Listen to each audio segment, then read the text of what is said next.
সেই কখন থেকে আদিত্য এটা ওটা বলে নূরকে খাওয়ানোর চেষ্টা করে যাচ্ছে, কিন্তু কোনোমতেই খাবার মুখে তুলছে না। আদিত্যর জীবনে বোধহয় এত এফার্ট ও কোনো কাজেই করেনি। অন্য কেউ হলে হয়তো আদিত্য এতক্ষণে তার হাড্ডি মাংস এক করে দিত, কিন্তু এই মেয়েটাকে মারা তো দূরের কথা, তার দিকে চোখ গরম করে তাকানোরও ক্ষমতা নেই আদিত্যের। এইসব দেখে মিনু আন্টি সহ বাসার সব সার্ভেন্টরা অবাকের শীর্ষে। এবার আদিত্যর মতো লোক, যাকে শুধু মানুষের গর্দান উড়াতে দেখেছে, সেই আদিত্য আজ একটা মেয়ের পিছনে আয়ার মতো কাজ করছে। এটা যেন ওদের চোখের ধারণ ক্ষমতার বাইরে। এদের দেখে মনে হচ্ছে যে কোনো সময় এরা অ্যাটাক খেয়ে বসবে। আদিত্য নূরের দিকে তাকিয়ে অসহায় কণ্ঠে বলল, খাওয়ানারে বাবা, এমন করছো কেন? দেখ, তুমি খাবার শেষ করলে আমি তোমাকে অনেকগুলো চকলেট দেব। নূর ফট করে বলল, তাহলে আগে দাও। না, আগে খাবে তারপর দিব। তাহলে আমি খাবই না। আচ্ছা, তুমি মোবাইল দেখবে? মোবাইল বা টিভি দেখে খাবে? না, মোবাইল টিভি দেখতে ইচ্ছে করছে না। আমি ডান্স দেখব, আমার ডান্স দেখতে ইচ্ছে করছে। হ্যাঁ, তো মোবাইলে বা টিভিতে দেখ, অনেক সুন্দর সুন্দর ডান্স আছে। না না, মোবাইলে বা টিভিতে না, আমি সরাসরি ডান্স দেখব। আদিত্য একটু থতমত খেয়ে বলল, সরাসরি? কিন্তু সরাসরি কে ডান্স করবে? নূর সোজাসাপটা বলে উঠল, কেন? তুমি করবে? চল ডান্স করো, আমি তোমার ডান্স দেখব।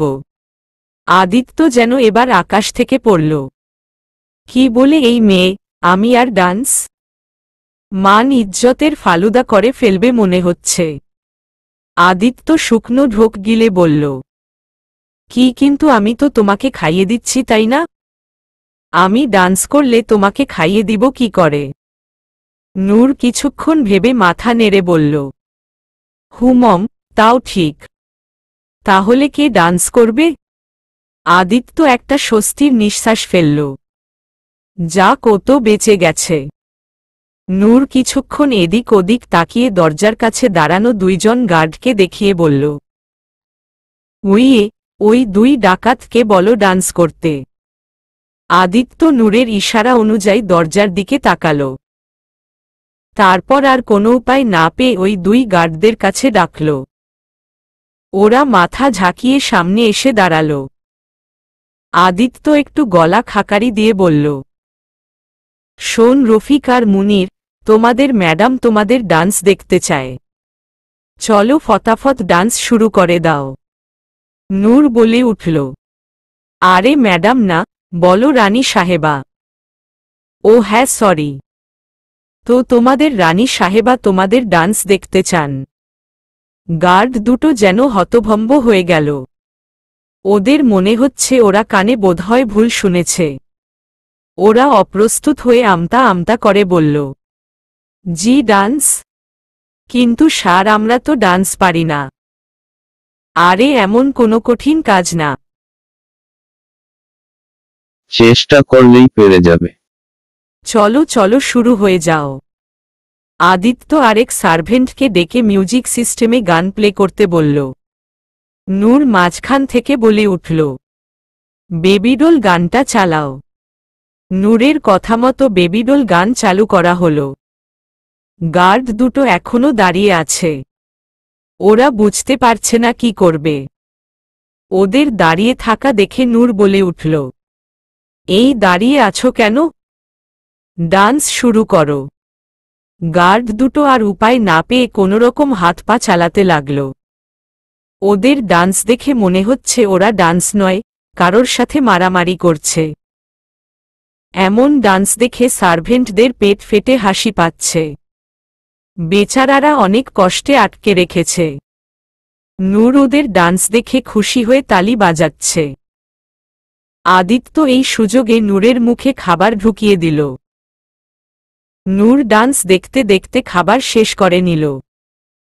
আদিত্য যেন তৃতীয় বিশ্বযুদ্ধ জয় করল। এরই মধ্যে বিহান ওখানে এসে দাঁড়াল। গার্ডসদের এভাবে ডান্স করতে দেখে বিহান তাজ্জব বনে গেল। বিহান এখনো বোঝার চেষ্টা করছে ওরা আসলে করছেটা কি। বিহান গার্ড দুটোর কাছে গিয়ে বলল, ওই হালারা, তোরা কি করছিস এগুলা? মাথার ইচকুরু স্ক্রু কি ছব খুইল্লা গেছে। পাগল গো লাহান, পাগলের মতো এমতে এমন লাফাইতাছোচ কেন? প্যান্টের ভিতরে কি ইন্দুর হান্দাইছে ঠুকেছে নাকি? আদিত্য বলে উঠল, আরে ওরা ডান্স করছে। নূর ডান্স দেখতে চেয়েছিল তাই ওরা ডান্স করছে। বিহান বেকুবের মতো একবার আদিত্যর তাকালো তো একবার গার্ড দুটোর দুই তাকালো। তারপর হঠাৎ অট্টহাসিতে ফেটে পড়ল। হাসতে হাসতে লুটপাট হয়ে যাওয়ার অবস্থা। নূর শুধু অবাক চোখে বিহানকে দেখছে। লোকটাকে এর আগেও দেখেছে নূর, কিন্তু লোকটা আসলে কে সেটাই বোঝার চেষ্টা করছে ও। বিহান কোনোরকমে হাসি থামিয়ে আদিত্যের দিকে তাকিয়ে বলল, কি কইলি তুই? এইডা ডান্স? কথাটা বলে বিহান আবারও হাসা শুরু করল। একটু হেসে আবার বলল, আর হাঁচাইছ না? এইডা যদি ডান্স হইয়া থাহে তাহলে আমি হইলাম শাহরুখ খান। এইডারে ডান্স কইয়া ডান্সেরে এমতে অপমান করণ ঠিক হইত না। কথাগুলো বলতে বলতে বিহান চেয়ার টান দিয়ে বসে পড়ল। নূর এখনো বিহানের দিকে তাকিয়ে আছে। আদিত্য ব্যাপারটা খেয়াল করে বলল, নূর, ও হলো বিহান, আমার বন্ধু প্লাস ভাই। তুমিও ওকে ভাইয়া ডাকবে কেমন? নূর যথারীতিভাবে ঘাড় কাত করে শিশুসুলভভাবে বলল, আচ্ছা।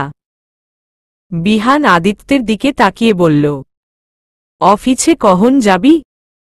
আদিত্য মিনু আন্টিকে ডাক দিয়ে বলল, আন্টি নূরকে রুমে নিয়ে যান, আর আমি না আসা পর্যন্ত ওর সাথেই থাকুন। মিনু আন্টি মাথা ঝাঁকিয়ে নূরকে সাথে করে নিয়ে গেল। নূর যেতেই আদিত্য বলে উঠল, ইয়ার আমি 2-3 দিন অফিসে যাব না।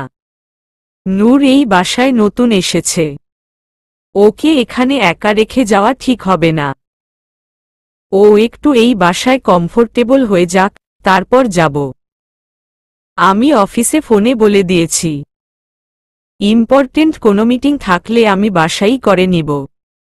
বিহান বলল, ঠিক আছে, তুই যেমতে ভালা মনে করছ।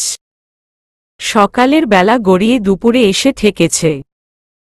নূর কাল থেকে কিছু না বললেও আজ সকাল থেকে ওর মায়ের কথা মনে পড়ছে।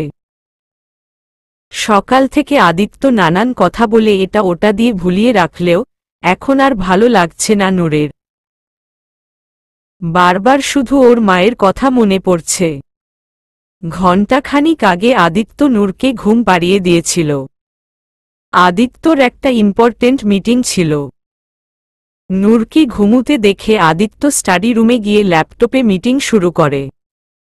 এদিকে নূর 20 মিনিট পরেই ঘুম থেকে উঠে পড়ে। ঘুম থেকে উঠে ওর আর কিছুই ভালো লাগছে না। মায়ের কথা মনে পড়ছে শুধু। খুব খারাপ লাগছে। নূর ধীরে ধীরে কাঁদতে শুরু করল। কাঁদো কাঁদো গলায় বলতে লাগল, আম্মু আম্মু আম্মু কোথায়? আম্মু যাব আমি, আম্মু চাই। ধীরে ধীরে নূরের কান্নার গতি বাড়তে লাগল। স্টাডি রুমে আদিত্য হেডফোন লাগিয়ে মিটিং করছে, তাই ওর কান পর্যন্ত নূরের কান্না পৌঁছাচ্ছে না। নূরের কান্নার আওয়াজ শুনে মিনু আন্টি সহ 2-3 জন সার্ভেন্ট আদিত্যের রুমের দিকে গেল। ওরা জানে আদিত্য রুমে নেই, মিটিংয়ে আছে। আদিত্য মিটিং শুরু করার আগে ওদের বলে গিয়েছিল নূরের দিকে খেয়াল রাখতে। সার্ভেন্টরা রুমে এসে দেখল নূর বেডের ওপর বসে কান্না করছে। মিনু আন্টি নূরের কাছে এগিয়ে এসে বলল, কি হয়েছে রানী সাহেবা, কাঁদছেন কেন? শান্ত হন, আমাকে বলুন কি হয়েছিল। নূর কাঁদতে কাঁদতে বলল, আম্মু চাই আমার। আম্মু যাব। আম্মু এনে দাও। নূর কাঁদতে কাঁদতে এবার হাত পা ছোড়াছুড়ি করতে লাগল। সবাই ওকে থামানোর চেষ্টা করছে কিন্তু নূর কিছুতেই থামছে না। ধীরে ধীরে নূর অনেক হাইপার হয়ে গেল। কাঁদতে কাঁদতে হাতের কাছে যা পাচ্ছে তাই ছুঁড়ে মারতে লাগল। সার্ভেন্টরা অনেক ভয় পেয়ে গেল নূরকে এভাবে দেখে। ওরা কি করবে বুঝতে পারছে না। ভয় ওর কাছে কেউ যে সাহস পাচ্ছে না। আদিত্য আরও 10 মিনিট পরে মিটিং শেষ করে বের হল। স্টাডি রুমের বাইরে আসতেই হঠাৎ ওর রুম থেকে হইচইয়ের আওয়াজ শুনতে পেল। আদিত্যের বুকের ভেতর ধক করে উঠল। নূর, আমার নূর ঠিক আছে তো? কথাটা ভাবতেই আদিত্য ওর রুমের দিকে দৌড়াল। রুমের সামনে এসে দেখল সার্ভেন্টরা দরজার বাইরে দাঁড়িয়ে আছে। আদিত্য ওদের কাছে গিয়ে উত্তেজিত হয়ে বলল, কি হয়েছে? তোমরা এখানে দাঁড়িয়ে আছো কেন? একজন সার্ভেন্ট ভীতু স্বরে বলল, স্যার, ম্যাম হঠাৎ করে অনেক হাইপার হয়ে গেছে। উনাকে কিছুতেই সামলানো যাচ্ছে না। হোয়াট? আদিত্য তড়িঘড়ি করে ভেতরে ঢুকল। ভেতরে ঢুকে দেখল নূর এলোমেলোভাবে পাগলের মতো সবকিছু ছোড়াছুড়ি করছে আর বলছে, আম্মু চাই আমার। আম্মু কই? নূরের এমন অবস্থা দেখে আদিত্যর বুকের ভেতর মোচড় দিয়ে উঠল। এতটুকু সময়ের মধ্যে ওর পরিটার একই হাল হয়ে গেছে। আদিত্য নূরের দিকে এগিয়ে যেতে যেতে বলতে লাগল, নূর, মাই অ্যাঞ্জেল, কি হয়েছে? আমাকে বলো তুমি। নূরের কোনো হুঁশ নেই। ও শুধু বারবার আম্মু চাই বলে যাচ্ছে আর হাতের কাছে যা পাচ্ছে তাই ছুঁড়ে মারছে। আদিত্য যখন কাছে আসতে নেয় নূর তখন হাতের কাছে একটা পেপার ওয়েট পেয়ে সেটা ছুঁড়ে মারে। আর সেটা গিয়ে আদিত্যের কপালে লাগল। আদিত্যে ব্যথা পেয়ে কপালে হাত চেপে ধরে হালকা আওয়াজ করে উঠল, আহহ। আদিত্যকে ব্যথা পেতে দেখে নূর হঠাৎ করে থেমে গেল। ভয়ে জর্জর হয়ে দাঁড়িয়ে রইল। আদিত্য হাত সামনে এনে দেখল কপাল ফেটে রক্ত বের হচ্ছে। আদিত্য সেদিকে তোয়াক্কা না করে আবার নূরের দিকে এগিয়ে যেতে লাগল। কিন্তু আদিত্যের কপালের রক্ত দেখে নূর কেমন অন্যরকম হয়ে গেল। ওর চোখের সামনে আবছা আবছা কিছু ভেসে উঠল, যেখানে শুধু রক্ত আর রক্তাক্ত কিছু মানুষ। নূরের শরীর প্রচুর পরিমাণ কাঁপতে শুরু করল। কেমন শ্বাসকষ্ট হচ্ছে ওর। পুরো শরীর ঘামতে শুরু করল। আদিত্য কাছে এসে নূরকে ধরতে গেলেই নূর ছিটকে সরে গেল আর কাঁপতে কাঁপতে অস্বাভাবিকভাবে বলতে লাগল, রক্ত রক্ত। নূরকে এমন করতে দেখে আদিত্য আরো ভয় পেয়ে গেল। ওর অ্যাঞ্জেলটা হঠাৎ এমন করছে কেন? কি হচ্ছে ওর সাথে? নূরের হঠাৎ প্রচুর মাথা ব্যথা শুরু হয়ে গেল। চোখটা ঝাপসা হয়ে এলো। শরীরটা কেমন নিস্তেজ হয়ে যাচ্ছে। নূর আর দাঁড়িয়ে থাকার শক্তি পেল না। আদিত্য কোনো কিছু বুঝে ওঠার আগেই নূর জ্ঞান হারিয়ে ফ্লোরে লুটিয়ে পড়ল। আদিত্যর মাথায় তখন আকাশ ভেঙে পড়ল। কয়েক সেকেন্ডের জন্য অনুভূতি শূন্য হয়ে গেল।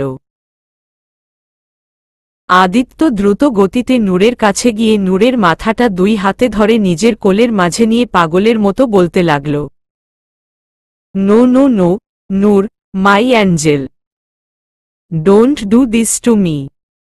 Please open your eyes, talk to me.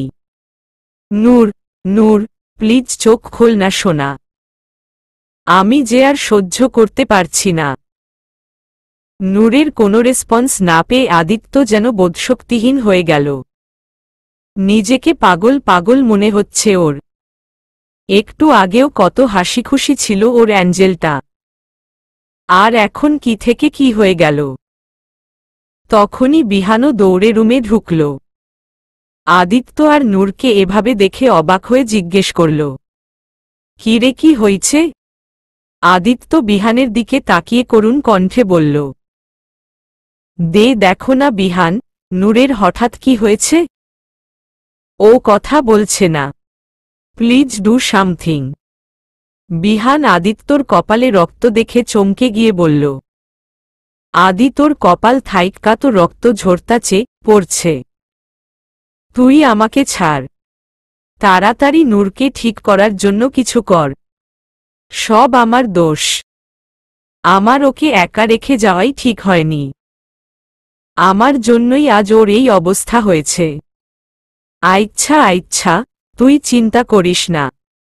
নূরকে বিছনায় হোয়াইয়া শুয়ে দে, আমি ডাক্তারকে আইবার কইতাছি। বিহানের কথা মতো আদিত্য নূরকে কোলে তুলে নিয়ে বিছানায় শুয়ে দিল। 1 ঘণ্টা পর নূরের জ্ঞান ফিরল। তখন ডাক্তার এসে নূরকে চেক আপ করে গিয়েছিল। বলেছিল 40-50 মিনিট পরে নূরের জ্ঞান ফিরে আসবে। বিহান আদিত্যকে জোর করে ধরে ডাক্তারের কাছ থেকে কপালে ব্যান্ডেজ করিয়ে নিয়েছে। নূর পিটপিট করে চোখ খুলে তাকাল। চোখ খুলে সামনে তাকাতেই ওর মাকে বেডের ওপর বসে থাকতে দেখে খুশি হয়ে গেল নূর। নূর হাসিমুখে উঠে বসে ওর মাকে জড়িয়ে ধরে বলল, আম্মু, তুমি এসেছ। জানো, আমি তোমাকে এতগুলো মিস করছিলাম। তুমি এসেছ, এখন আমার অনেক খুশি লাগছে। নূরের মা নূরকে আস্তে করে ছাড়িয়ে নিয়ে শান্ত ভঙ্গিতে বললেন, কিন্তু আমার মোটেও ভালো লাগছে না। আমি তোমার ওপর রেগে আছি। নূর অসহায় কণ্ঠে বলল, কেন? আমি কি করেছি? কারণ তুমি আর গুড গার্ল নেই, তুমি ব্যাড গার্ল হয়ে গেছ। আমি তোমাকে এখানে আসার আগে কি বলেছিলাম মনে আছে?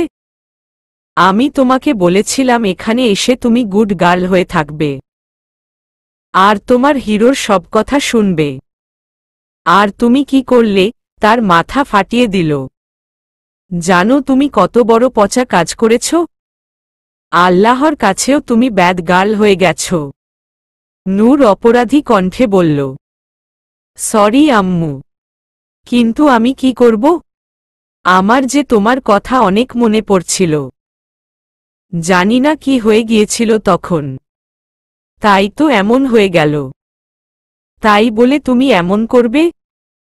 তুমি জানো হিরো তোমার কি হয়? সে তোমার স্বামী হয়। যেমন তোমার বাবা আমার স্বামী, ঠিক তেমনি। আর স্বামীর সাথে কখনো খারাপ ব্যবহার করতে নেই। আল্লাহ নারাজ হন।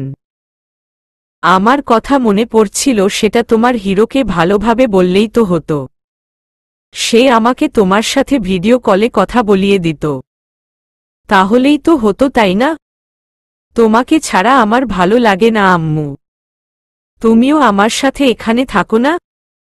না হলে আমাকেও নিয়ে চলো তোমার সাথে। তা হয় না নুরিমা। তোমার এখন বিয়ে হয়ে গেছে। বিয়ের পরে একটা মেয়ে তার স্বামীর বাড়িতেই থাকে, আর মেয়ের স্বামীর বাড়িতে তার বাবা মা থাকতে পারে না। এটা ঠিক না। তোমার যখন ইচ্ছে আমরা ফোনে কথা বলবো। মাঝে মধ্যে তুমি হিরোর সাথে আমাদের বাড়িতে আসবে। আবার কখনো আমরা তোমার সাথে দেখা করতে আসব। তাহলেই তো হলো। তুমি আমার গুড গার্ল না? হ্যাঁ। তাহলে আমাকে প্রমিজ করো, এরপর থেকে আর কখনো এমন করবে না। একদম গুড গার্ল হয়ে থাকবে। না হলে কিন্তু আমি তোমার সাথে আর কথা বলবো না। না না আম্মু, আমি প্রমিজ করছি আর কখনো এমন করব না। একদম গুড গার্ল হয়ে থাকব। এই তো আমার লক্ষ্মী মেয়ে। কথাটা বলে নাজমা বেগম নূরকে জড়িয়ে ধরল। মেয়েটার জন্য তার বড্ড চিন্তা। তখন আদিত্য ফোন করে তাদের আসতে বলতেই তারা তাড়াহুড়ো করে এখানে চলে এসেছে। একটু পরে নীলা ট্রেতে করে ছুপ নিয়ে রুমে ঢুকল। নীলাকে দেখে নূর খুশি হয়ে বলল, আরে নীলা, তুমিও এসেছ? নীলা মুচকি হেসে বলল, হ্যাঁ আমিও এসেছি। এখন কেমন লাগছে তোমার আপু? ভালো। নীলা ছুপটা নাজমা বেগমের হাতে দিল, নাজমা বেগম সেটা নূরকে খাইয়ে দিল। ড্রয়িং রুমে সোফায় মাথা নিচু করে 2 হাত দিয়ে চুল চেপে ধরে বসে আদিত্য। বারবার শুধু চোখের সামনে নূরের সেই জ্ঞান হারানোর দৃশ্যটাই ঘুরছে। কিছুতেই ভুলতে পারছে না সেটা। একটু পরে নাজমা বেগম সিঁড়ি বেয়ে নেমে এলো। আদিত্যকে এভাবে বসে থাকতে দেখে আস্তে করে তার পাশে গিয়ে বসল। কারোর বসার আভাস পেয়ে আদিত্য মাথা তুলে তাকাল। নাজমা বেগমকে দেখে চিন্তিত সুরে বলল, আরে আন্টি আপনি এখানে? নূর ঠিক আছে তো? নাজমা বেগম স্মিত হেসে বলল, চিন্তা করো না, নূরের জ্ঞান ফিরে এসেছে। ও এখন সুস্থ আছে। আদিত্য একটু স্বস্তির নিঃশ্বাস ফেলল। এতক্ষণ যেন আত্মাটা গলায় চলে এসেছিল। আদিত্য নিচের দিকে তাকিয়ে অপরাধী কণ্ঠে বলে উঠল, আই অ্যাম সরি আন্টি। আমি আমার কথা রাখতে পারিনি। আমি আপনার মেয়ের খেয়াল রাখতে পারিনি। আজ আমার একটু অসাবধানতার কারণে নূরের এই অবস্থা হয়ে গেল। আমি জানি আপনি হয়তো আমার রেগে আছেন। আর এটাই স্বাভাবিক। নাজমা বেগম শান্ত সুরে বলল, হুমম রেগে তো একটু আছি। তবে নূরের জন্য নয়, তোমার এই বারবার আন্টি বলার জন্য। আমি কি তোমার আন্টি হই? নূর যেমন আমার মেয়ে, তেমনি তুমিও তো আমার ছেলের মতোই, তাই না? জানো নূর হবার পর আমার একটা ছেলের অনেক শখ ছিল, কিন্তু সেটা আর পূরণ হয়নি। তবে আজ তোমার রূপে আমি একটা ছেলে পেয়েছি। তাহলে আমকে কি মা ডাকা যায় না? আদিত্য অবাক চোখে নাজমা বেগমের দিকে তাকাল। চোখের কোনা চিকচিক করছে ওর। আজ কত বছর পর ও মায়ের মমতা পাচ্ছে, কাউকে মা ডাকার সুযোগ পাচ্ছে। নূর সত্যিই একটা অ্যাঞ্জেল। নূর আদিত্যের জীবনের সব অসম্পূর্ণতা ধীরে ধীরে পূর্ণ করে দিচ্ছে। আদিত্য কোনো রকমে নিজেকে সামলে নিয়ে বলল, অবশ্যই আনশ্রী, আই মিন মা। সরি মা। সরি কেন বলছো? আর নিজেকে অপরাধী ভাবার কোনো দরকার নেই তোমার। আসলে আমাদেরই ভুল ছিল। তোমাকে সেদিনই সবকিছু ভালোভাবে বুঝিয়ে দেওয়া উচিত ছিল। তাহলে আর এসব হতো না। আসলে নূর মাঝে মধ্যেই ছোটখাটো এমন ব্যাপার নিয়ে হঠাৎ করে এমন হাইপার হয়ে যায়। তখন ওকে সামলানো অনেক মুশকিল হয়ে যায়। ও যেটা চায় সেটা ওকে সাথে সাথেই দিতে হয়, না হলে ও এমন হয়ে যায়। তবে সবচেয়ে বেশি সমস্যা হয় কোথাও রক্ত দেখতে পেলে। অ্যাক্সিডেন্টের পর থেকে কোথাও রক্ত দেখতে পেলেই ওর এমন প্যানিক অ্যাটাক শুরু হয়ে যায়। তাই এই বিষয়টা বেশি খেয়াল রাখতে হয়। আর যতটা সম্ভব ওকে একা না ছাড়াটাই ভালো। ঠিক আছে মা, আমি এরপর থেকে এসব জিনিস খেয়াল রাখব। আচ্ছা ঠিক আছে। এখন যাও নূরের সাথে দেখা করে আসো। আদিত্য একটু আমতা আমতা করে বলল, কিন্তু মাও যদি আবার। আদিত্যের কথা শেষ হওয়ার আগেই নাজমা বেগম মুচকি হেসে বললেন, চিন্তা করো না, এখন আর ভয় করবে না নূর। আর এমনিতেও তুমি তো এখন ব্যান্ডেজ করেই নিয়েছ। আদিত্য বলে উঠল, ঠিক আছে। তবে কিছু মনে না করলে একটা কথা বলার ছিল। হ্যাঁ বলো। আসলে বলছিলাম যে আপনি না হয় এখানে কিছুদিন থেকে যান। তাহলে নূরের ভালো লাগবে। না বাবা, তা হয় না। নূরের বাবার অফিস থাকে। আর তার শরীরটাও বেশি ভালো নেই। তাই আমাকে তার কাছে থাকতে হবে। আর তাছাড়া এখানে থাকলে নূরের সেটা অভ্যাস হয়ে যাবে। আমি চলে গেলে নূর আবার পাগলামি করবে। তাই এখন থেকেই নূরকে আমাকে ছেড়ে থাকার অভ্যাস করাতে হবে। তাহলেই ও এই থাকতে পারবে। আদিত্য কিছুক্ষণ ভেবে আবার বলল, ঠিক আছে মা, তবে একটা কথা, 2-4 দিন পরে তো আমাকে অফিসে যেতেই হবে। আর তখন নূরের পাশে থাকার মতো তেমন লোক নেই। তাই বলছিলাম আপনি না থাকলেও নীলা না হয় কিছুদিন আমাদের এখানেই থাকুক। নূর যতদিন পুরোপুরিভাবে এই বাসায় কমফোর্টেবল না হয়ে যায়, ততদিন নীলা এখানেই থাকলে ভালো হতো। আমিও একটু নিশ্চিত হয়ে অফিসে যেতে পারতাম। আই প্রমিজ নীলার কোনো সমস্যা হবে না এই বাসায়। নাজমা বেগম একটু ভেবে বললেন, হ্যাঁ এটা করা যায়। করোনার জন্য নীলার কলেজও আপাতত বন্ধই আছে, তাই ওর তেমন সমস্যা হবে না। ঠিক আছে, আমি ওর সাথে কথা বলে নেব। ও নূরের কাছে থাকলে আমারও একটু চিন্তা কম হবে। থ্যাংক ইউ সো মাচ মা। ঠিক আছে যাও, নূরের কাছে যাও। আদিত্য মাথা নেড়ে উঠে গেল। নাজমা বেগম পেছনে থেকে তাকিয়ে রইল। তার মেয়ের ভাগ্যটা যে এত ভালো তা জানা ছিল না তার। ছেলেটা কেমন পাগলের মতো ভালোবাসে মেয়েটাকে, একটু অসুস্থ হওয়ায় কেমন পাগলের মতো হয়ে গেছে। আল্লাহ যেন ওদের ভালো রাখে। আদিত্য আস্তে করে ভেতরে ঢুকল। নীলা নূরের সাথেই বসেছিল। আদিত্যকে আসতে দেখে নূরের দিকে তাকিয়ে বলল, আপু আমি তোমার জন্য জুস নিয়ে আসছি কেমন? নূর ঘাড় কাত করে বলল, আচ্ছা। নীলা চলে যেতেই আদিত্য ধীরে ধীরে নূরের কাছে গিয়ে বেডের ওপর বসল। নূরের দিকে মায়াভরা দৃষ্টিতে কিছুক্ষণ তাকিয়ে রইল। তারপর গালে আলতো করে হাত রেখে বলল, এখন কেমন লাগছে তোমার? খারাপ লাগছে না তো? নূর মুখ ছোট করে দুই দিকে মাথা নাড়িয়ে না বুঝাল।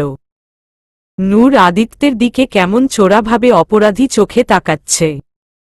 একবার তাকাচ্ছে আবার মাথা নিচু করে ফেলছে।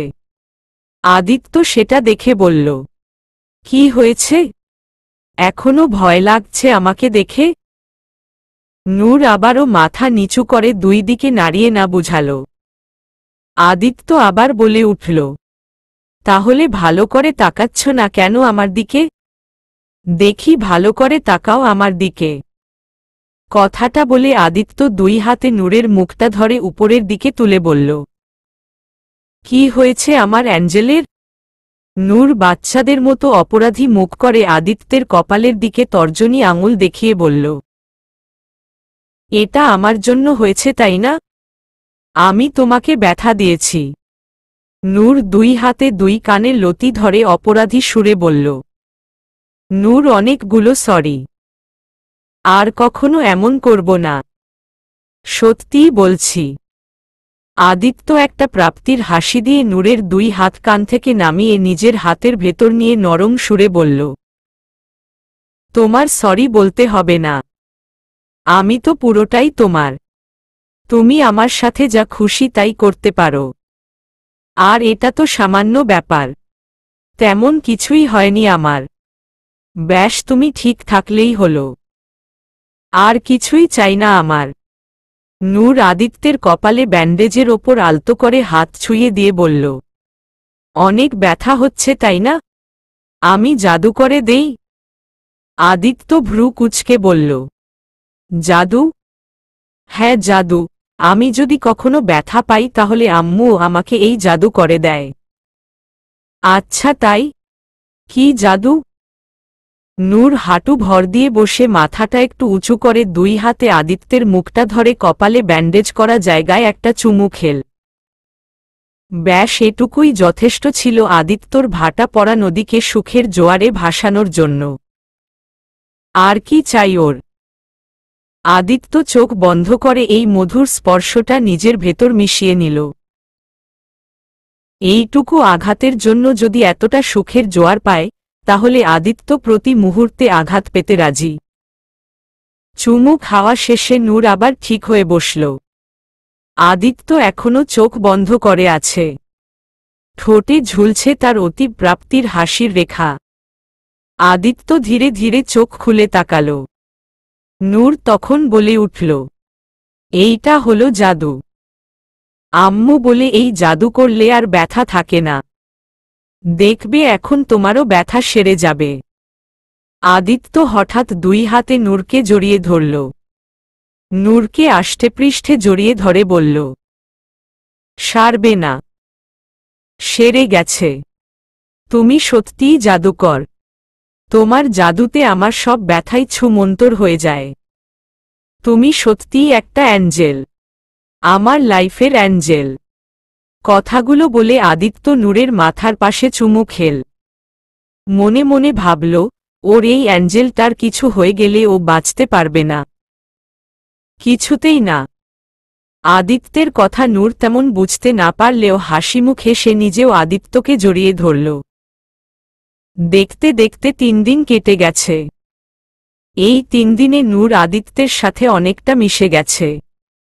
রোজ সকালে উঠে আদিত্য নূরকে ওর বুকেই দেখতে পায়। আর ওই মুহূর্তটা আদিত্যর কাছে সবচেয়ে স্পেশাল মনে হয়। আদিত্য দিনরাত নূরের সেবাই লেগে থাকে।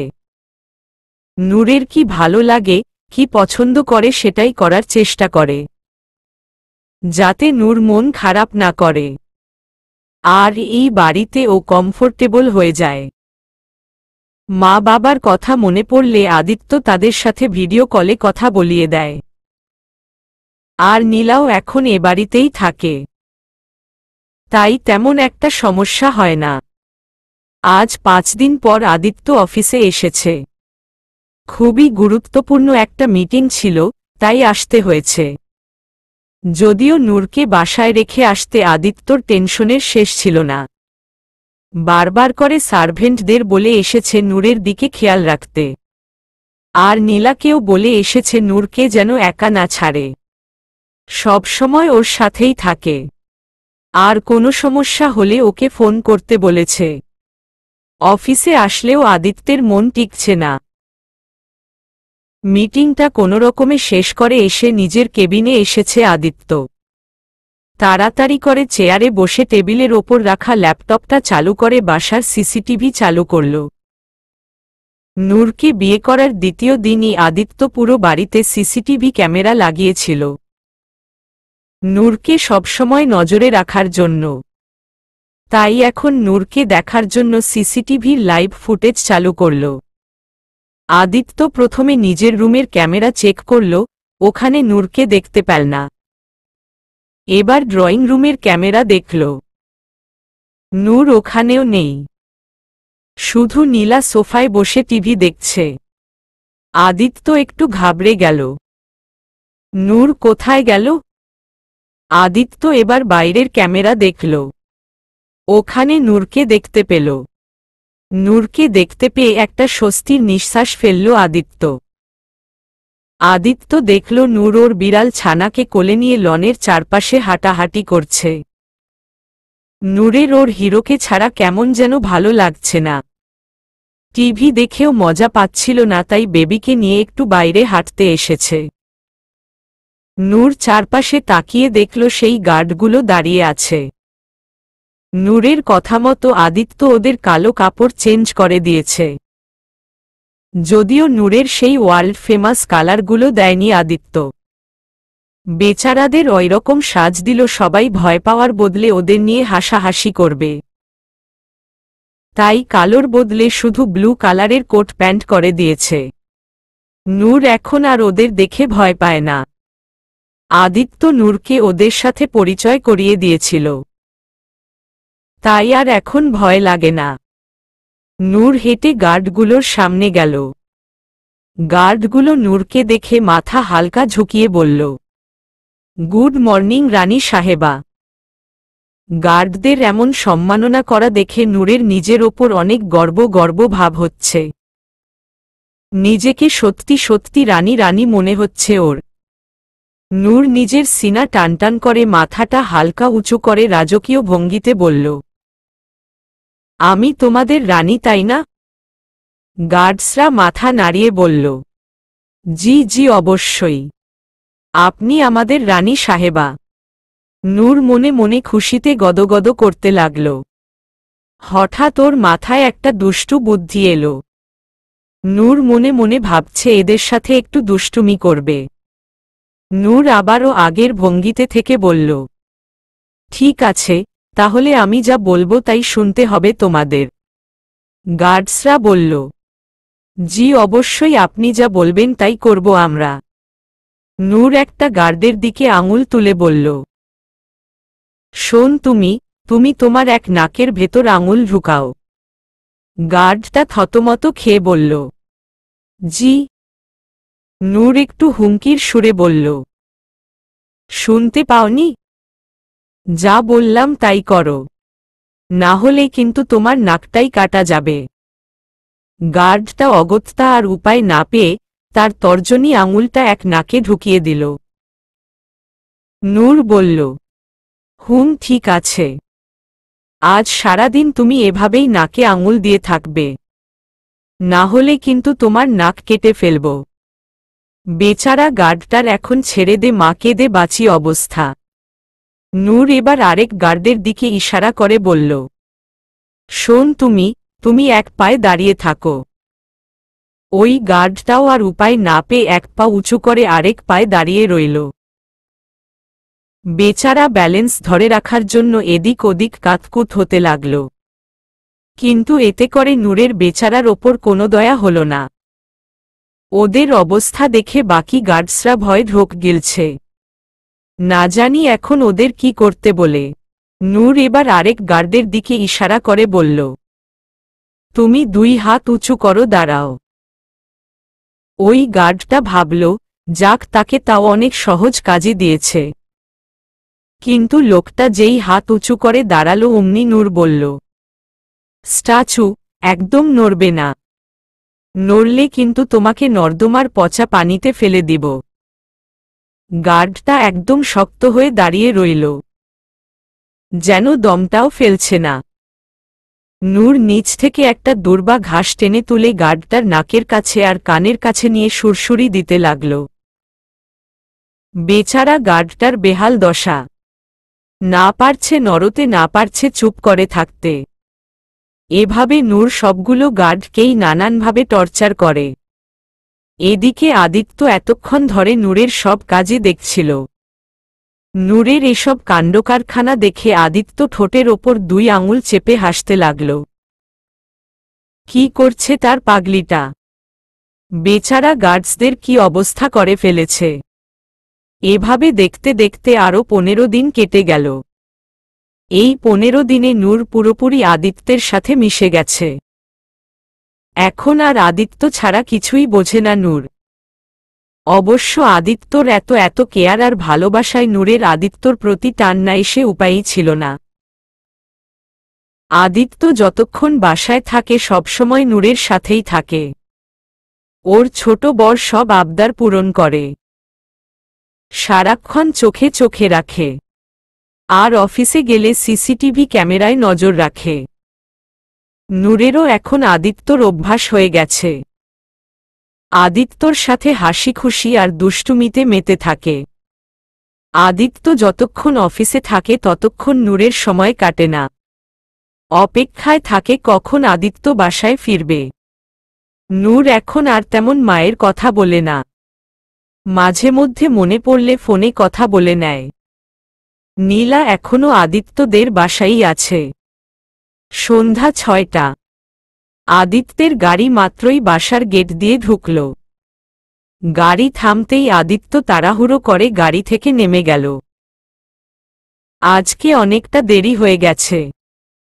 ওর অ্যাঞ্জেলটা নিশ্চয় ওর জন্য অপেক্ষা করে বসে আছে।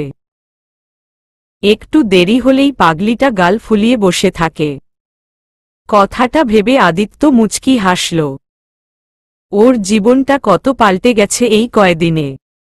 আগে ওর এই বাসায় আসতেই ইচ্ছে হতো না, আর এখন কখন তাড়াতাড়ি বাসায় ফিরব সেই অপেক্ষায় থাকি। এখন যে ওরও কেউ আছে যে ওর জন্য অপেক্ষায় থাকে, যার হাসিমুখটা দেখলে রাজ্যের সব গ্লানি দূর হয়ে যায়। এখন আর ওর জীবনটা আগের মতো বিরান নেই। নূর ওর জীবনে এসে ওর জীবনটা সবুজের সমারোহ করে দিয়েছে। নিজের ভাবনার মাঝেই আদিত্য দরজার কাছে এসে কলিং বেল বাজাল। নূর ড্রয়িং রুমের সোফায়ই বসেছিল। কলিং বেলের শব্দে নূর উচ্ছ্বসিত হয়ে দরজায় দিকে ছুটল। ও জানে এখন কে এসেছে, তাই তো সবার আগে নিজেই দরজা খুলবে। এটা এখন ও রোজই করে। আদিত্য আসলে নূরই দৌড়ে গিয়ে খুলে দেই। আজও তাই করল। নূর গিয়ে দরজা খুলে দিল। দরজা খুলতেই নূরের নিষ্পাপ মায়াবী মুখটা দেখে আদিত্যর সব ক্লান্তি ছুমন্তর হয়ে গেল। আদিত্য মুচকি হেসে নূরের কাছাকাছি এসে দাঁড়াল। কিন্তু নূর মুখ ফুলিয়ে অন্যদিকে তাকিয়ে আছে। আদিত্য বুঝতে পারছে ওর একটু দেরি হওয়ায় নূর এমন গাল ফুলিয়ে আছে। আদিত্য মুচকি হেসে বলে উঠল, কেউ মনে হয় আমার ওপর রেগে আছে। তাহলে এই চকলেটটা না হয় নীলাকেই দিয়ে দেই। আদিত্য পকেট থেকে একটা ক্যাডবেরি চকলেট বের করে নূরকে দেখাল। চকলেট দেখে নূর হাসি মুখে চকলেটটা ছু মেরে নিয়ে নিল। আদিত্য তার পাওনা নেওয়ার জন্য মাথাটা একটু নিচু করল। নূর সেটা দেখে রোজকার অভ্যাস অনুযায়ী আদিত্যের গালে একটা চুমু এঁকে দিল। আজকাল এটা রোজকার সুখকর অভ্যাস হয়ে গেছে আদিত্যের। একদিন অফিস থেকে ফিরে আদিত্য নূরের জন্য চকলেট এনেছিল। সেদিন নূর চকলেট পেয়ে খুশিতে আদিত্যর গালে চুমু দিয়ে দিয়েছিল। সেদিন থেকেই আদিত্যর এটা অভ্যাস হয়ে গেছে। রোজ নূরের জন্য চকলেট আনে নূরের কাছ থেকে এই মিষ্টি পরশটা পাওয়ার লোভে। আদিত্য আশেপাশে তাকিয়ে দেখল ড্রয়িং রুমে কেউ নেই। আদিত্য এটা দেখে মুচকি হেসে নূরকে কোলে তুলে নিল। এটাও প্রায় রোজকার অভ্যাস হয়ে গেছে আদিত্যের। আদিত্য নূরকে কোলে তুলে নিয়ে নিজের রুমের দিকে যেতে যেতে বলল, আমার অ্যাঞ্জেলটা সারাদিন কি করল? ব্যাস এতটুকু বলতেই নূর তার কথার ঝুড়ি মেলে বসল। চকলেট খেতে খেতে পা দুলিয়ে দুলিয়ে সারাদিন কি করেছে সেগুলো বলতে শুরু করল। আর আদিত্য শুধু মুগ্ধ হয়ে তার অ্যাঞ্জেলের কথার ঝুড়ি শুনতে লাগল। সন্ধ্যা 7:30। আদিত্য ড্রয়িং রুমের সোফায় বসে ল্যাপটপে কিছু কাজ করছে। আর তার অ্যাঞ্জেল নূর ড্রয়িং রুমের চারিদিকে ঘুরে ছুটাছুটি করে খেলছে। তার পায়ের নুপুরের ঝুনুর ঝুনুর শব্দে পুরো বাড়িটা মুখরিত হয়ে উঠছে। শুধু বাড়িটা না, আদিত্যর মনে হচ্ছে ওর অ্যাঞ্জেলটা ওর বুকের ওপর দিয়ে পদচারণ করছে। এই নুপুর জোড়া আদিত্যই দিয়েছে নূরকে। প্রথম যেদিন আদিত্য নুপুর জোড়া নূরকে পরিয়ে দিয়েছিল, নূর সেদিন খুশি হয়ে ঘুরে ঘুরে পা নাচিয়ে আদিত্যকে দেখিয়েছিল। আদিত্য কাজের ফাঁকে ফাঁকে নূরের দিকেও খেয়াল রাখছে। হঠাৎ নূরের উচ্চস্বরে চিল্লানোর শব্দ এলো। আদিত্য চমকে উঠে নূরের দিকে তাকিয়ে দেখল নূর সোফার ওপর উঠে দাঁড়িয়ে চিল্লাচ্ছে। আদিত্য ঘাবড়ে গিয়ে নূরের কাছে গিয়ে নূরের হাত ধরে বলল, কি হয়েছে অ্যাঞ্জেল? চিল্লাচ্ছ কেন? নূর আদিত্যের হাত ধরে ভীতু স্বরে বলে উঠল, কুমিরের বাচ্চা, কুমিরের বাচ্চা, আমাকে খেয়ে ফেলবে। আদিত্য থতমত খেয়ে বলল, কুমিরের বাচ্চা? কুমিরের বাচ্চা কোথা থেকে আসবে? নূর ফ্লোরের দিকে আঙুল দেখিয়ে ইশারা করে বলল, ওই উইয়ে দেখ, কুমিরের বাচ্চা, আমাকে খেয়ে ফেলবে, আমাকে বাঁচাও। আদিত্য নূরের হাতের ইশারা বরাবর ফ্লোরের দিকে তাকিয়ে দেখল ফ্লোরে একটা টিকটিকি হাঁটছে। আদিত্য বেচারা বোকা বনে গেল। তার মানে নূর এই টিকটিকিকে কুমিরের বাচ্চা বলছে? নূর আদিত্যের হাত টেনে ওপরে তোলার চেষ্টা করে বলল, এই হিরো, তুমিও উপরে আসো। এই কুমিরের বাচ্চাটা তোমাকেও কামড়ে খেয়ে ফেলবে, তাড়াতাড়ি আসো। আদিত্য একটু হেসে নিয়ে বলল, আরে ওটা কুমিরের বাচ্চা না তো, ওটাকে টিকটিকি বলে। নূর বলে উঠল, কিন্তু ওটাকে তো কুমিরের মতোই দেখা যায়। দেখ, একদম কুমিরের মতো দেখতে। আদিত্য নূরের হাত ধরে সোফায় বসিয়ে দিয়ে বলল, উইটা টিকটিকি। আর তুমি তো দেখছি একদম ভিতর ডিম। এইটুকু টিকটিকি দেখে কেউ ভয় পায়? কথাটা বলে আদিত্য হাসতে হাসতে আবার ল্যাপটপের এসে বসল আদিত্য। আদিত্যর বলা কথাটা যেন নূরের ইগোতে লাগল। নূর হালকা রাগ নিয়ে আদিত্যর পাশে বসে বলল, আচ্ছা তুমি বুঝি কখনো ভয় পাও না? আদিত্য ল্যাপটপের দিকে তাকিয়ে থেকেই জিহ্বা দিয়ে চয়ের মতো উচ্চারণ করে খানিকটা অ্যাটিটিউডের সাথে বলল, আমি আর ভয়? কখনোই না। আদিত্য আর ভয় কখনো একসাথে যায় না। নূর এবার বিস্ময় নিয়ে বলল, সত্যিই হিরো? তুমি কখনো ভয় পাও না? আদিত্য একইভাবে বলল, কখনো না। আদিত্যের কথা নূরের কেমন যেন বিশ্বাসযোগ্য হল না। নূরের মাথায় একটা দুষ্টু বুদ্ধি এলো। নূর কিছুক্ষণ চুপ করে থেকে হঠাৎ করে চুলগুলো একটু এলোমেলো করে সামনে এনে চোখ দুটো বড় বড় করে দুই হাত উঁচু করে হাতের আঙুলগুলো ছড়িয়ে আদিত্যের কানের কাছে এসে গলার স্বর ভারী করে বলতে লাগল, হাউ মাউ খাও, মানুষের গন্ধ পাও। আমি বটগাছের ভূত, আমি তোমার ঘাড় মোটকে খাব। হা হা। নূরের এমন অদ্ভুত ফেস বানানো দেখে আদিত্য প্রথমে কিছুক্ষণ নূরের তাকিয়ে রইল। তারপর হঠাৎ হু হা করে হেসে উঠল। বউটা ওর আজকে ওকে চরম বিনোদন দিয়েছে। কেমন করে ভয় দেখাচ্ছে যেন আমি কোনো ছোট বাচ্চা। আদিত্যের হাসি দেখে নূরের রাগ হল। ও ভয় দেখাচ্ছে, আর হিরো কিনা ভয় পাওয়ার বদলে হাসছে।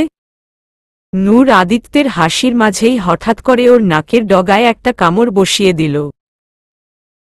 সাথে সাথে আদিত্যের হাসি থেমে গেল। নূর আদিত্যের নাক ছেড়ে দিয়ে জিহ্বা দেখিয়ে বলল, এখন হাসো হাসো। আদিত্য নাকে হাত ঘষে নূরের দিকে তাকিয়ে দুষ্টুমি করে বলল, তবে রে দুষ্টু, দাঁড়াও দেখাচ্ছি মজা। কথাটা বলে আদিত্য নূরের দিকে তেড়ে যেতে লাগল। নূরও উঠে দৌড় লাগাল।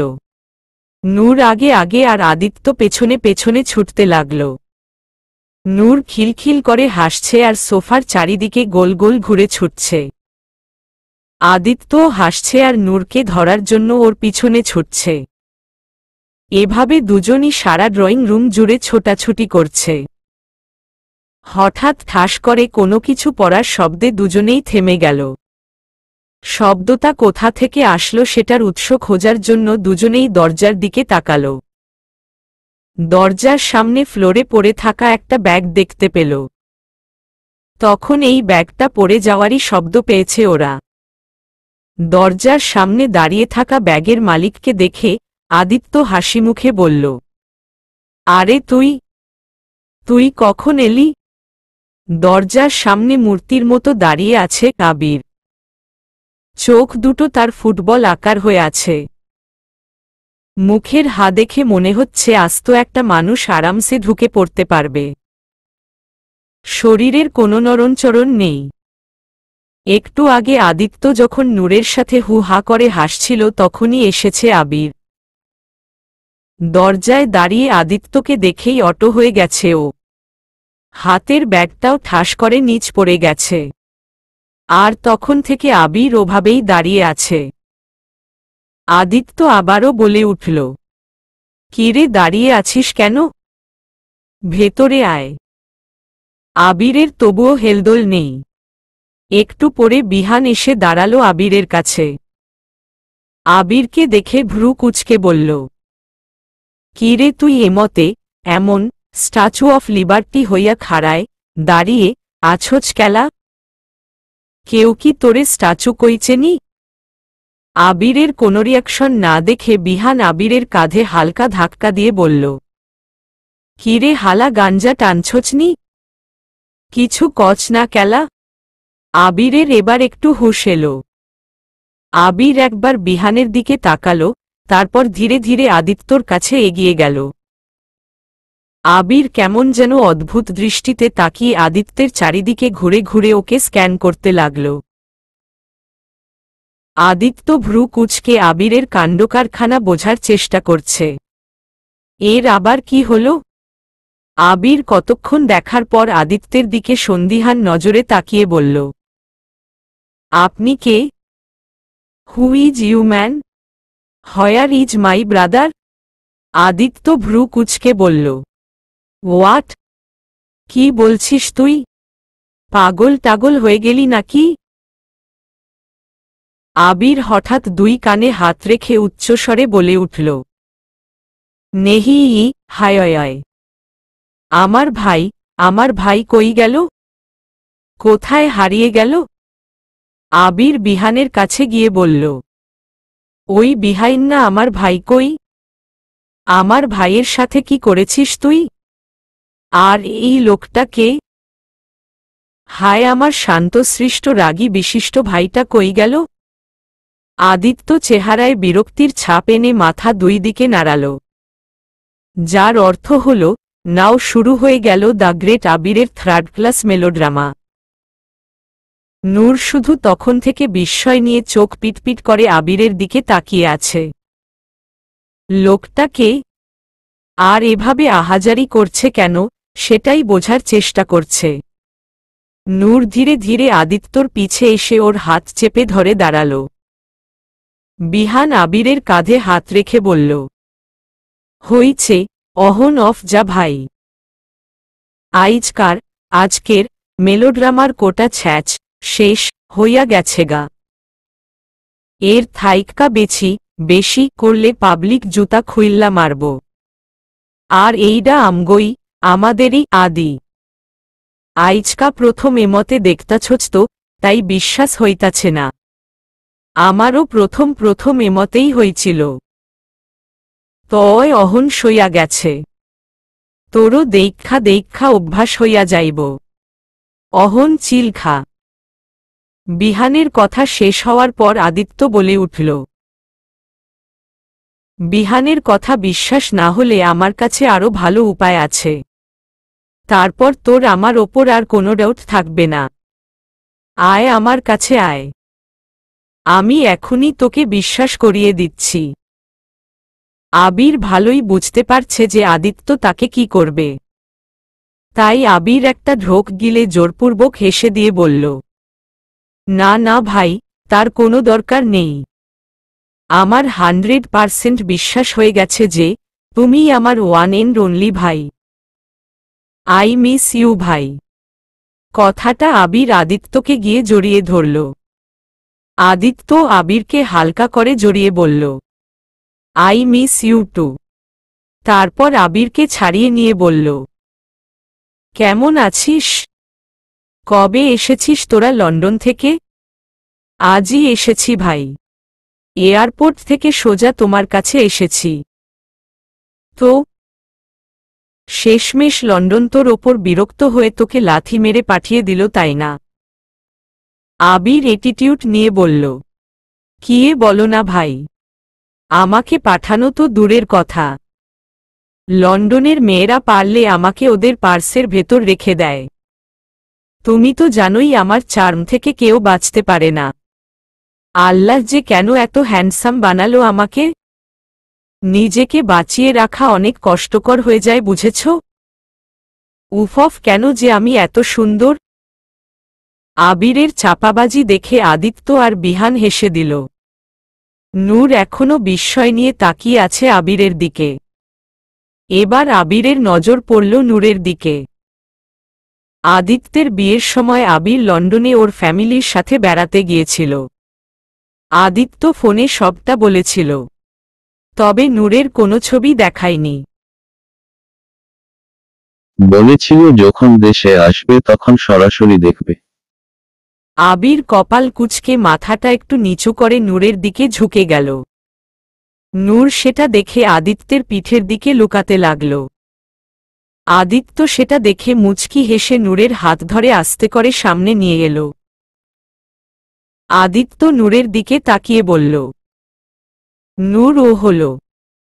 আদিত্যের কথা শেষ হওয়ার আগেই আবির এক হাত তুলে আদিত্যকে থামিয়ে দিয়ে বলল, নো ভাই, আমি নিজেই পরিচয় দিচ্ছি।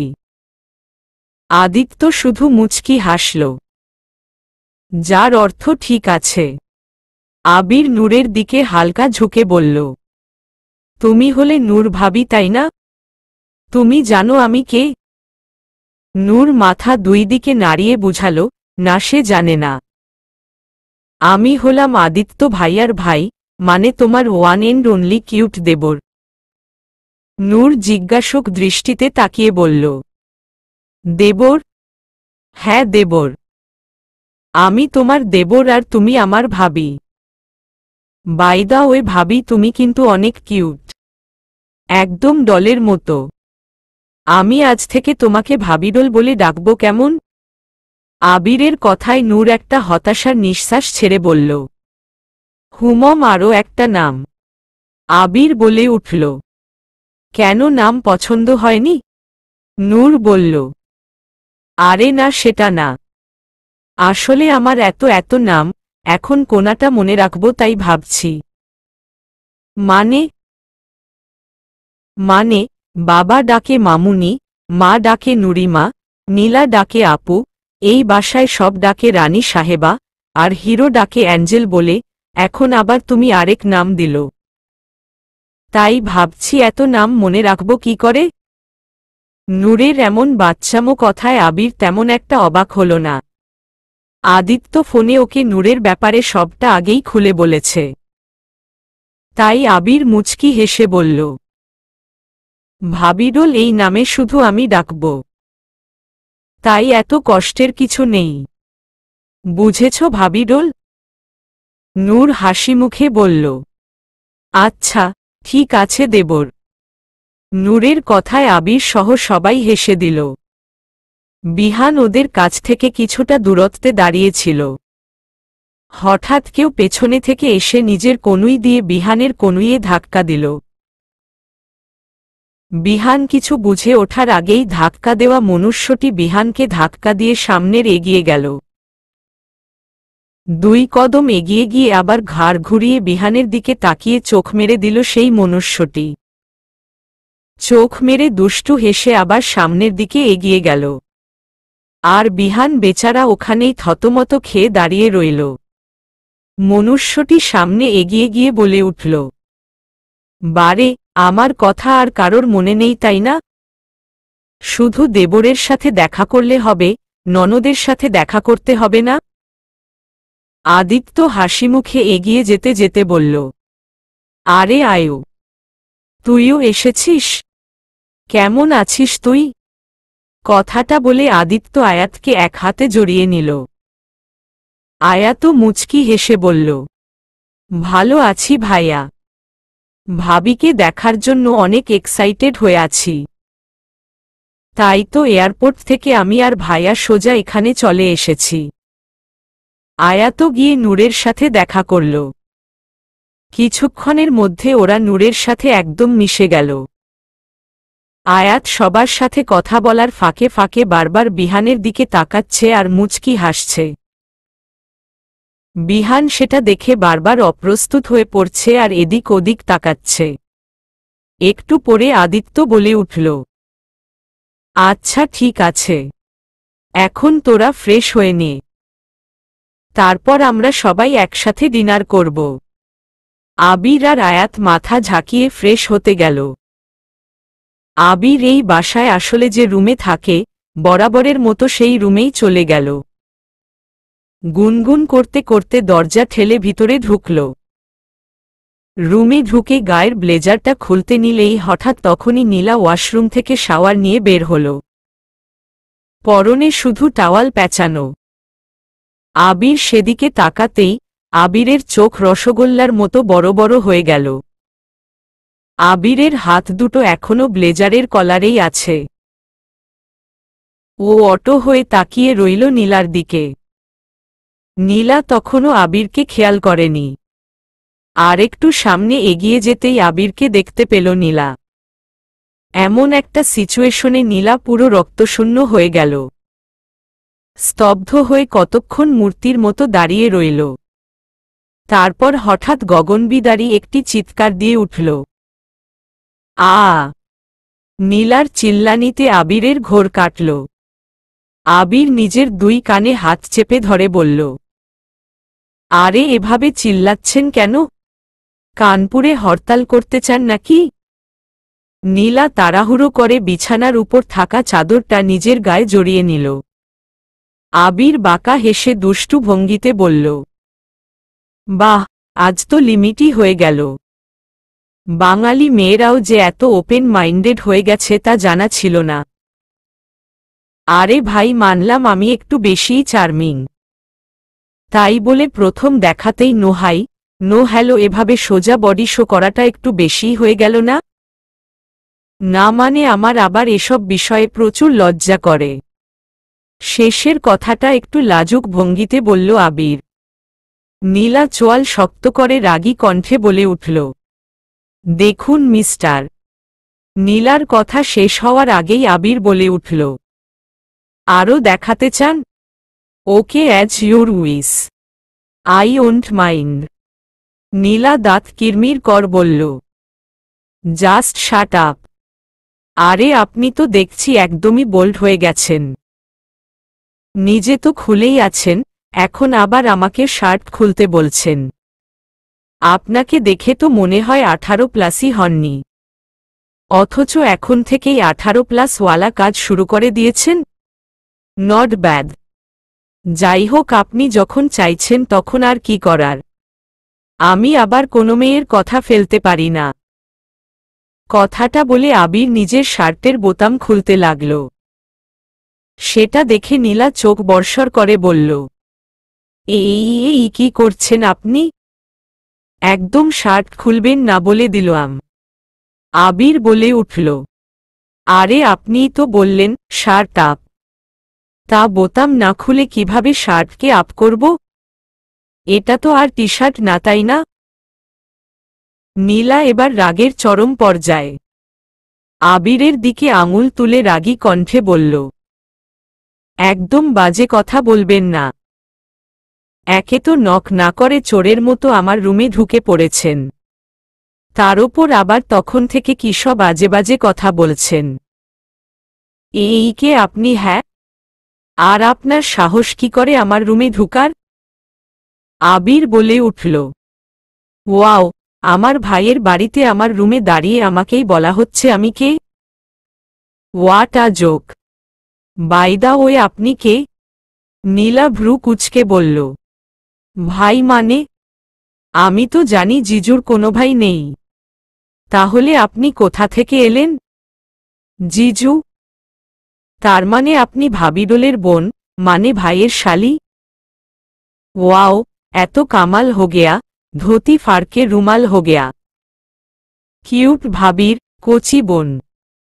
জিও ভাই, জিও নিজের সাথে সাথে ভাইয়েরও ব্যবস্থা করে রেখেছ। তোমার মতো ভাই ঘরে ঘরে হোক। কথাগুলো বলে উপরের দিকে একটা ফ্লাইং কিস ছুড়ে দিল। নীলা এদিকে বিরক্তির শেষ পর্যায়ে।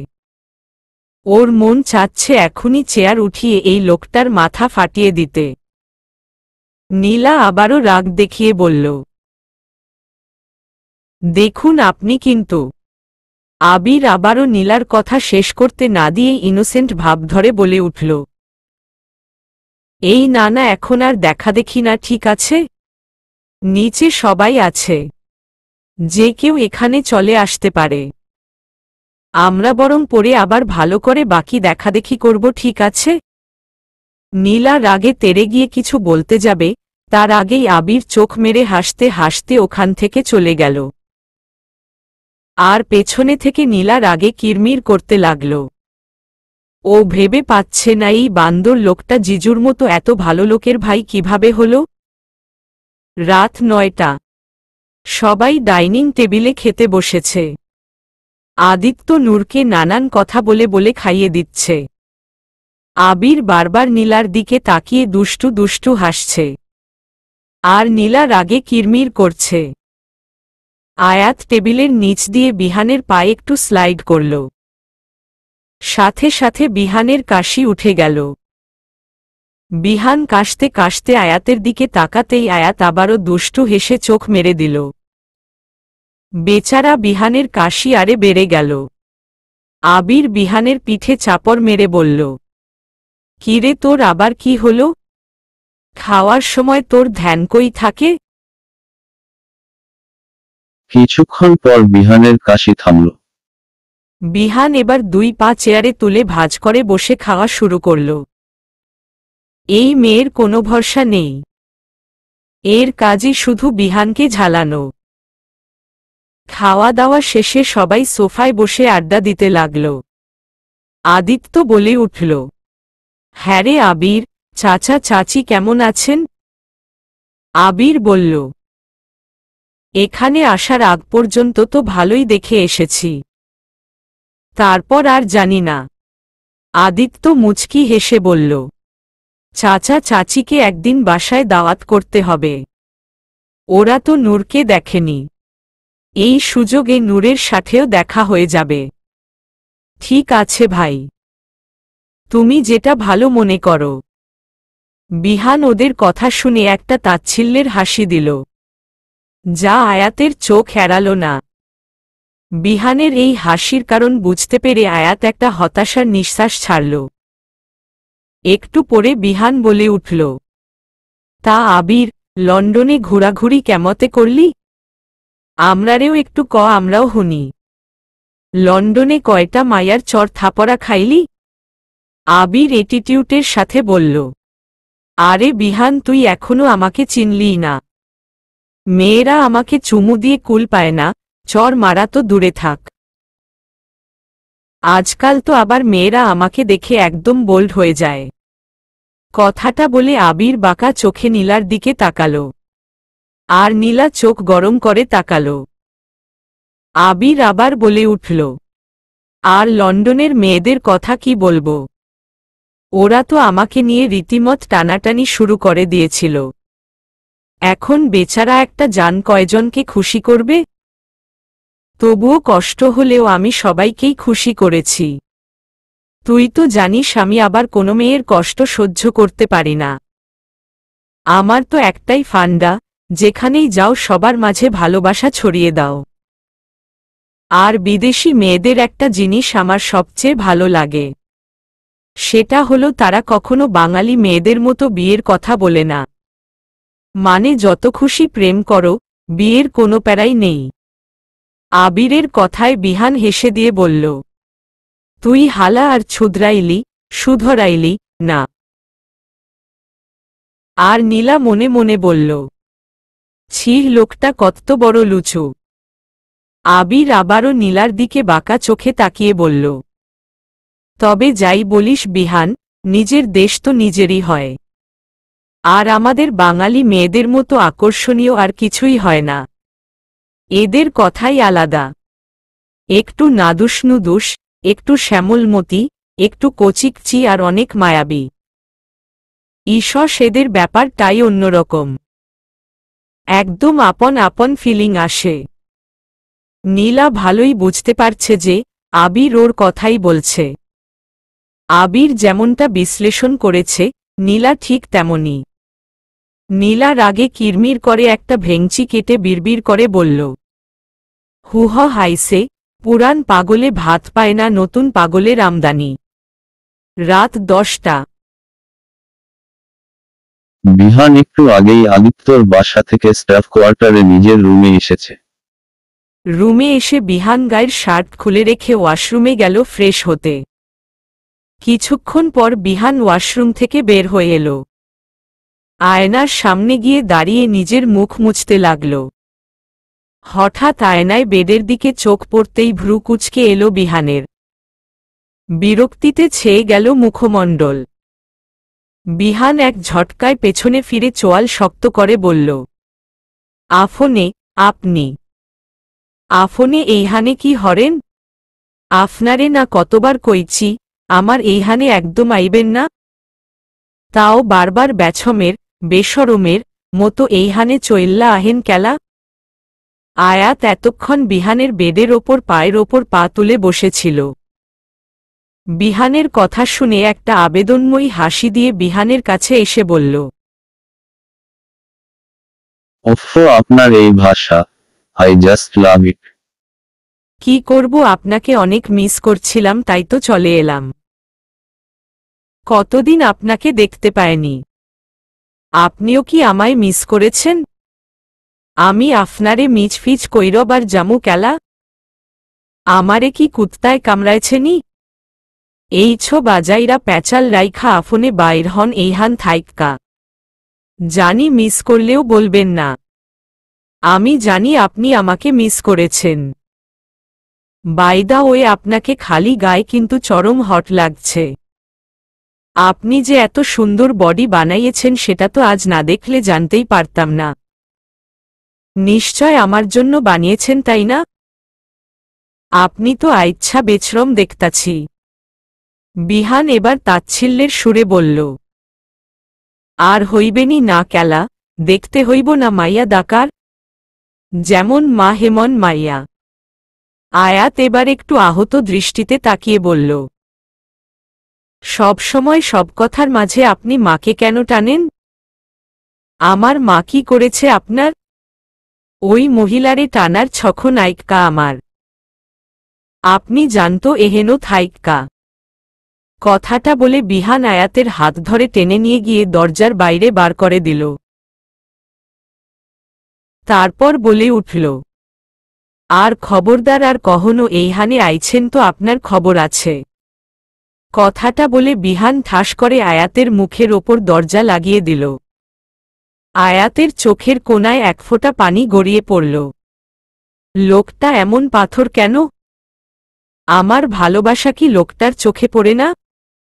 বারবার বেশরমের মতো তার কাছে আসি, আর সে কিনা প্রতিবারই আমাকে কুকুর বিড়ালের মতো তাড়িয়ে দেয়।